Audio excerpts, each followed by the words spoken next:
qu'on n'a pas un peu rajouté de l'huile sur le feu dans ce contexte déjà hautement inflammable?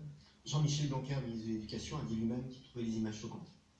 Et il a rappelé à juste titre, comme l'a fait plus tard dans la matinée le ministre de l'Intérieur, que cette vague d'arrestations, avec presque 150 interpellations, vient après 3 jours de violence, d'incendie de voitures, de heurts, de pillage aussi d'un certain nombre de commerces autour de ces établissements. Donc, vous voyez, voilà, tout ça est repris par nos gouvernants pour justifier voilà, leur immobilisme. Ils vont attendre que la colère se calme. Peut-être, je vais être mauvaise langue, en espérant qu'elle ne se calme pas. Ça leur donnera du temps. Ça, c'est pas, voilà, ça ne sera pas efficace dans la mise en place d'une nouvelle donne, des réflexions et des nouvelles solutions qu'on doit tous, sur lesquelles on doit tous se pencher et réfléchir et surtout les mettre en place rapidement et surtout donner rapidement des capacités à vivre mieux à des milliers, des centaines de milliers de personnes.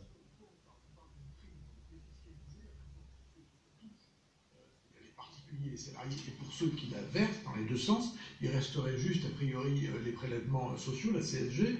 Le montant, le chiffre qui circule n'a pas été arrêté, d'ailleurs, sauf confirmation de votre part, mais on parlait d'un montant de 1 000 €, c'est ce que proposait d'ailleurs Xavier Bertrand, mais ça n'empêche pas évidemment les entreprises de verser plus, hein, c'est 1 000 € pour la partie défiscalisée.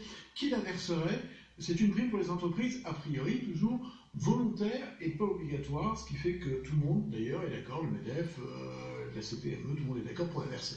Est-ce que les entreprises vont jouer le jeu? Alors certaines sans doute, mais il ne faut pas non plus imaginer des proportions considérables. On a un précédent, souvenez-vous, en 2011, sous Nicolas Sarkozy, il y avait eu l'instauration d'une prime de partage des profits qui était obligatoire.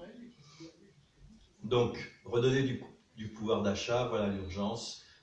Et il faut vraiment que rien ne retarde, rien ne soit un prétexte à retarder la mise en place des solutions pour le pouvoir d'achat des personnes fragiles financièrement.